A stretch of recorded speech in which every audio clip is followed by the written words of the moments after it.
Termodinâmica. Termodinâmica é o estudo das relações entre calor, trabalho e energia interna de um gás. Então, nós precisamos lembrar o conceito de calor, precisamos entender o conceito de trabalho termodinâmico e o conceito de energia interna, para nós entendermos a termodinâmica.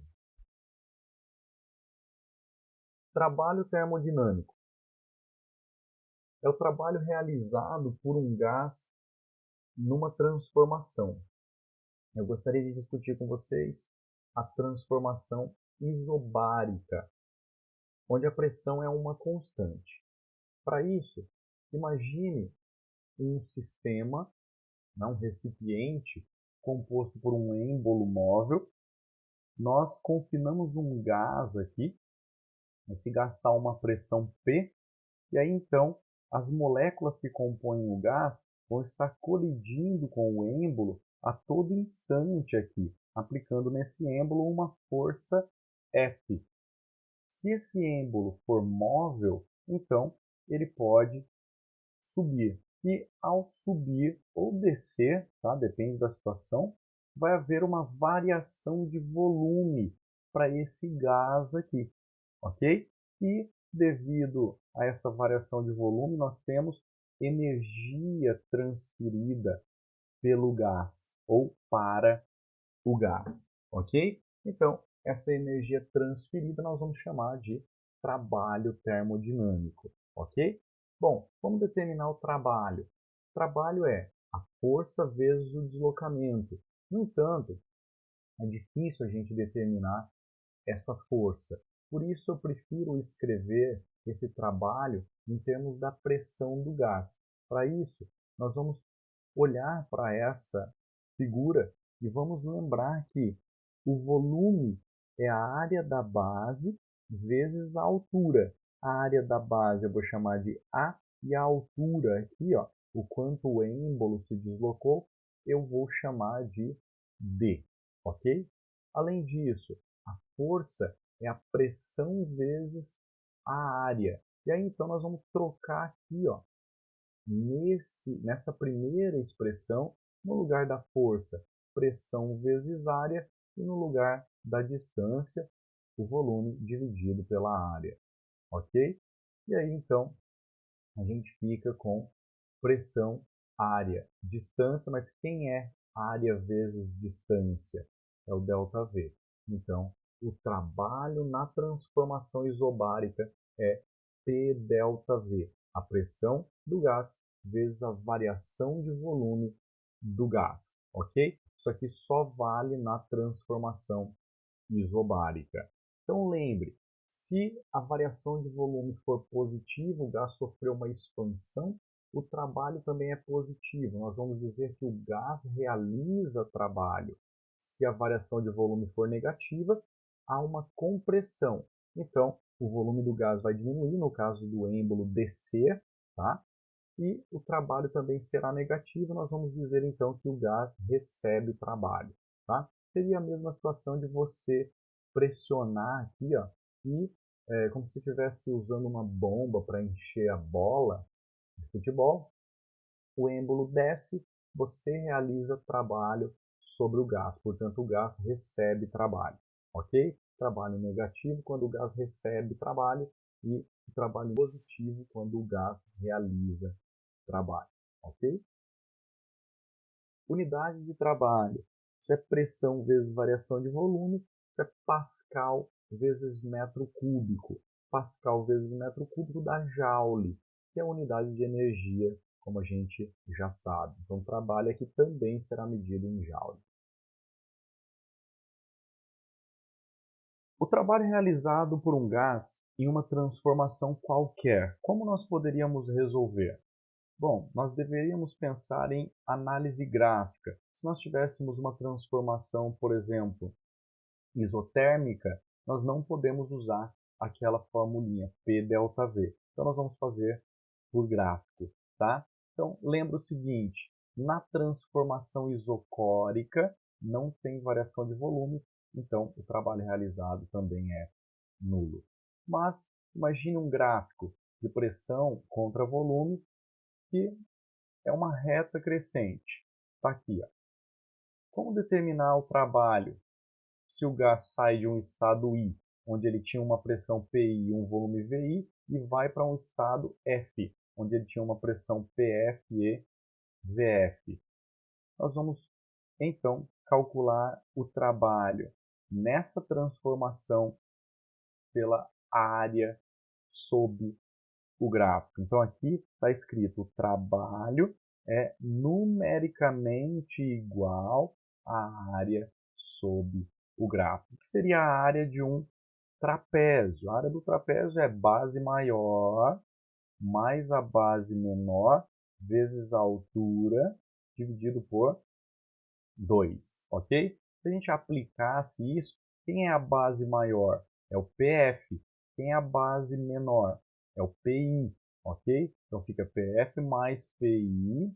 E agora, olha isso aqui. Quem é a altura? Só isso aqui, ó. Vou pegar todo esse valor menos esse aqui, ó. Então fica VF menos VI sobre 2. E assim a gente determina o trabalho nessa transformação qualquer, ok? Numa transformação isotérmica, se nós fizéssemos a análise gráfica, nós teríamos uma situação um pouco mais complexa. Por quê? Porque num gráfico de pressão contra volume, uma isoterma é essa figura aqui. Então, se a gente sair do estado inicial e for para o estado final, a área sob esse gráfico seria essa figura. E como determinar a área dessa figura? Isso aqui não é um trapézio, tá? Porque isso aqui é uma isoterma, então é uma hipérbole. Como determinar isso aqui? Bom, com a matemática que nós estudamos no ensino médio, a gente não consegue determinar a área dessa figura geométrica, tá? Por isso, nós vamos estudar mais para frente, tá? Eu vou adiantar aqui. O resultado seria nRT logaritmo neperiano do volume final pelo volume inicial. Para a gente conseguir chegar nisso aqui, a gente usa cálculo diferencial e integral, que não é conteúdo de ensino médio. Então, o que nós precisamos é saber se há outra forma de obtermos o trabalho nessa transformação. E eu já posso adiantar para vocês que sim, nós veremos no tópico primeira lei da termodinâmica. Então, a primeira lei é extremamente importante para nós. Vamos lá. Trabalho termodinâmico realizado por um gás em uma transformação cíclica. O que é uma transformação cíclica? É uma transformação que parte de um estado, passa por outros e retorna ao estado inicial. Por exemplo, a gente sai do ponto A e vem até o ponto B e depois retorna do ponto B até o ponto A. Ou seja, a temperatura final lá no ponto A é igual à temperatura inicial, que era o ponto A também. Então, se nós lembrarmos que em um gráfico de pressão contra volume, o trabalho é numericamente igual à área sob o gráfico, nessa transformação de A para B, nós teríamos toda essa área aqui, ó. E nessa transformação de B para A, nós teríamos toda essa área aqui, ok? Bom, nós vamos somar então toda essa área e nós teríamos a área interna aqui, que seria a área do ciclo, tá? A área dessa figura é o trabalho do ciclo, tá bom? Então você precisa lembrar o seguinte: para calcular o trabalho de um ciclo, você vai calcular a área interna do gráfico e só, tá? E aí então o sinal vai ser o seguinte: se o ciclo acontecer no sentido horário, o trabalho é positivo. Se o ciclo acontecer no sentido anti-horário, o trabalho é negativo. Energia interna. é a energia associada à energia cinética de translação das moléculas que compõem um gás. Então, a energia interna U é a soma de toda a energia cinética das moléculas que compõem o gás, ok? Bom, para um gás monoatômico, a gente consegue chegar em 3 meios de nRT, sendo T a temperatura absoluta do gás, ou seja, em Kelvin. Para um gás diatômico, 5 meios de nRT, sendo T a temperatura absoluta. Então veja, a energia interna é uma função da temperatura absoluta. Quanto mais quente estiver o gás, maior sua energia interna, ou seja, mais rápidas as suas moléculas e maior suas energias cinéticas. Somando todas, vai dar energia interna, que vai ser maior quanto maior a temperatura. Ok? A energia interna também será medida em Joule. E se nós pensarmos em energia cinética média de cada molécula, o que nós vamos fazer? Já que a energia interna é a energia total, se nós dividirmos pelo número de moléculas, a gente tem a energia cinética média para uma molécula, ou de cada molécula. Tá? Bom, vamos fazer então uma análise a respeito da energia cinética de cada molécula. Tá? Nós vamos pegar a energia interna, vamos dividir pelo número de moléculas. Esse número de moléculas é o número de mols vezes o número de Avogadro. Então, eu posso pegar lá 3 meios de nRT e dividir pelo número de mols pelo número de Avogadro. O número de mols a gente corta e sobra 3 meios de RT pelo número de Avogadro. R pelo número de Avogadro, R por N, é uma constante que nós vamos chamar então de Kb. Ou seja, vou trocar no lugar desse R sobre o número de Avogadro, Kb. E a energia cinética por molécula é 3 meios de Kb. T. Esse Kb nós vamos chamar de constante de Boltzmann, que é R pelo número de Avogadro. A gente já conhece, R vale 8,31 joules por mol Kelvin e o número de Avogadro é 6,02, 10 elevado a 23 moléculas por mol. Então, nós temos que a constante de Boltzmann vale 1,38, 10 elevado a menos 23 joules por Kelvin. Nós poderíamos agora pensar em variação da energia interna. Na maioria dos exercícios é isso que aparece. Então, é só você lembrar, já que a energia interna é função da temperatura absoluta do gás, para variar a energia interna é necessário que varie a temperatura do gás.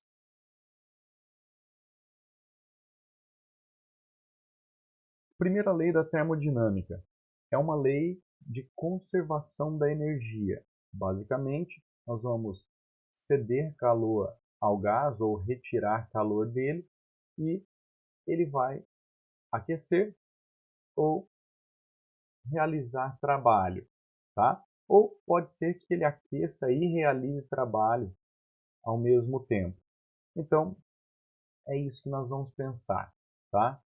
O calor será utilizado para esquentar e para realizar trabalho, beleza? Então, nós poderíamos dizer que o calor é o trabalho mais a variação de energia interna. Essa é a primeira lei da termodinâmica. Para a gente usar a primeira lei da termodinâmica, nós precisamos de uma convenção de sinais. Para o calor, recebido, positivo, cedido, negativo. E na transformação adiabática, o calor é zero, não há calor trocado. Para o trabalho, se o gás expandir, trabalho positivo. Se o gás comprimir, trabalho negativo. Volume constante, transformação isocórica, trabalho igual a zero. E energia interna, aquecimento do gás, ΔU positivo, resfriamento do gás, ΔU negativo, temperatura constante, ΔU igual a zero, portanto, uma transformação isotérmica. Características importantes. O calor e o trabalho trocados dependem da transformação particular que leva o sistema do estado inicial ao estado final.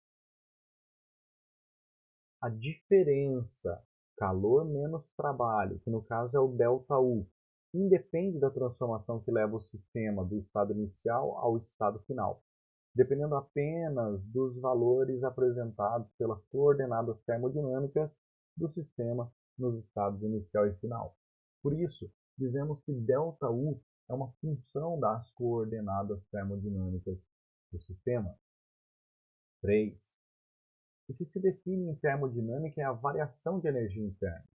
Podemos adotar um estado do sistema para referência e atribuir à energia interna do estado de referência um valor arbitrário. Então, teremos condições para determinar a energia interna do sistema em qualquer outro estado, relativamente ao estado adotado para referência. Ok? Então, arbitrário significa que você pode escolher. Então, nós poderíamos escolher um estado e dizer que naquele estado a energia interna, por exemplo, seria zero, e aí então, ao aumentar 5 joules, a energia do estado final seria 5 joules. Agora, se a gente arbitrasse o estado inicial como energia 1 joule, se aumentou 5, o estado final teria energia 6 joules. E isso não importa, porque o que vale é a variação de energia interna. Quarto, o primeiro princípio da termodinâmica tem, evidentemente, caráter geral e, por isso, pode ser aplicado a qualquer sistema entre dois estados de equilíbrio quaisquer, independentemente da existência ou não de estados de equilíbrio intermediários. Quinto, na expressão ΔU igual calor menos o trabalho, note que as parcelas são necessariamente medidas na mesma unidade, indiferentemente em joules ou em calorias. Ou seja, se tiver tudo na mesma unidade, você não precisa se preocupar em transformar nada, é só fazer a continha. Aplicações da primeira lei da termodinâmica. Primeiro, transformação isotérmica. Nós temos uma característica importante. A variação de energia interna é nula, porque não varia a temperatura. Sendo assim, ao aplicar a primeira lei, o calor é o trabalho mais ΔU, trocando ΔU por zero, nós temos que o calor ele se transforma integralmente em trabalho. E nós vamos ver mais para frente que ao construir uma máquina que usa calor para produzir trabalho, isso não vai ser possível, ok? Mas a gente chega lá. Por enquanto, na primeira lei, isso é possível. Então, ao receber calor, o gás realiza trabalho, porque se isso aqui for positivo, isso aqui também tem que ser positivo. Ao ceder calor, o gás recebe trabalho. Então, se isso aqui for negativo, esse aqui também tem que ser negativo. Transformação isocórica não tem variação de volume, então o trabalho é zero. Calor é o trabalho mais ΔU, trocando isso aqui por zero, todo o calor fornecido ao gás ou retirado dele vai aquecer o gás ou resfriá-lo. Ou seja, ao receber calor, o gás esquenta, ao ceder calor, o gás esfria. E aí, então, nós poderíamos agora aumentar o nível um pouquinho. Esse aqui é um pouco mais direcionado ao pessoal que quer exatas. Se você não quer fazer algum curso que demanda um pouco mais de exatas, você não precisa se preocupar com esses detalhes. Mas vamos lá, você é capaz de entender. Atenção! Se o calor é igual à variação de energia interna, nós poderíamos então usar a formulinha do Kimacete igual a 3 meios de mR ΔT. E aí então eu vou usar aqui a massa é o número de mols vezes a massa molar. Nós temos aí, então, que isso aqui, ó, massa molar vezes o calor específico, que eu chamei de CV, significa calor específico a volume constante, eu vou trocar tudo isso por Czão V, que significa calor específico molar a volume constante. Tá? Isso significa que o calor trocado por um gás é diferente se a transformação é feita a volume constante ou a pressão constante. Vamos ver qual é essa diferença. Número de mols com número de mols, ΔT com ΔT, a gente chega então que o CV, esse Czão aqui, tudo isso, né, é igual a 3 meios de R, calor específico molar a volume constante, 3 meios da constante universal dos gases ideais. Transformação isobárica, pressão constante. Lembrando aqui da primeira lei da termodinâmica, o calor é o trabalho mais a variação de energia interna. Então, nesse caso, não tem nenhuma simplificação. Nós vamos aplicá-la da seguinte maneira. O calor é P ΔV mais ΔU. Tá? Lembrando que esse ΔU pode ser 3 meios de mR ΔT. E aí, então, aumentando o nível um pouquinho, nós podemos aplicar a primeira lei e abrir essas expressões, né? MCP agora, o calor específico, a pressão constante, tá? É igual a P ΔV mais 3 meios de mR ΔT.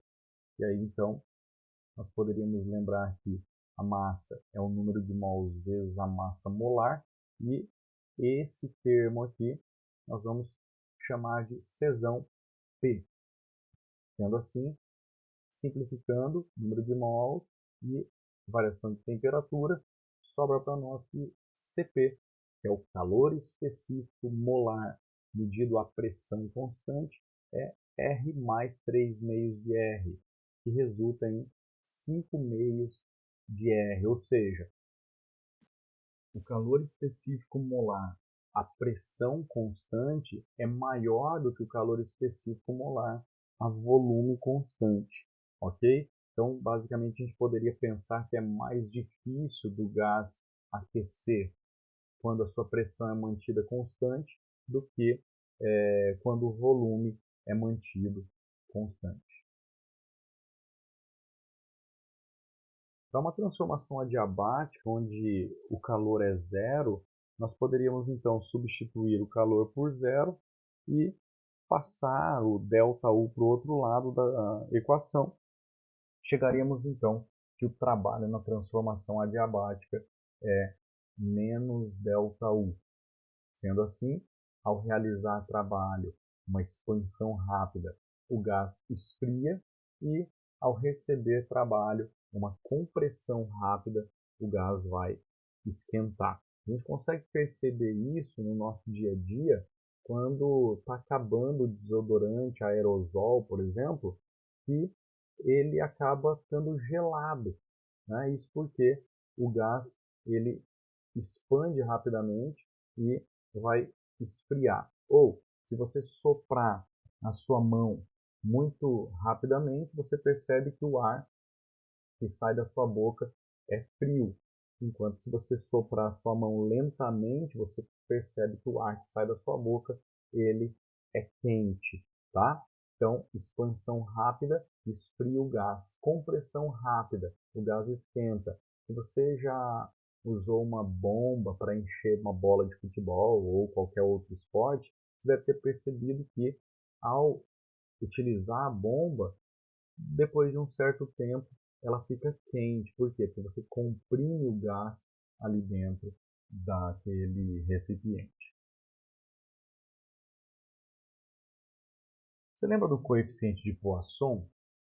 Onde, quando nós vimos isso, estudamos a transformação adiabática. Era o gama. Vimos lá a transformação adiabática que PV elevado a gama é igual a uma constante.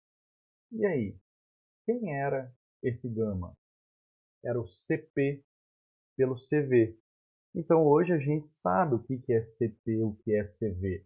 CP é 5 meios de R, CV 3 meios de R. Então dividindo tudo isso, nós temos 5 terços. Gama é 5 terços. Então a diferença da transformação isotérmica, que é PV igual a uma constante, e a transformação adiabática é PV elevado a 5 terços igual a outra constante, ok?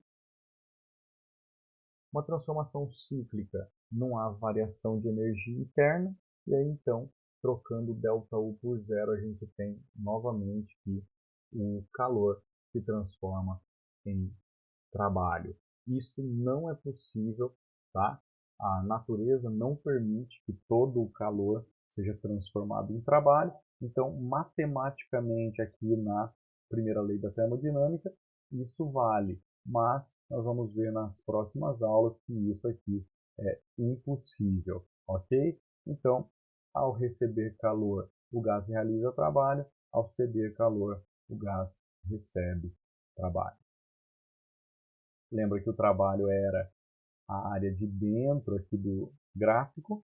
Se você tiver o calor, você não precisa pensar no gráfico, tá? Seria que o calor recebido menos o calor cedido daria o trabalho. Mas a gente vai estudar isso na sequência, ok? Então, por hoje é isso aí. Ótimos estudos a vocês, tudo de bom. Até a próxima. Tchau, tchau.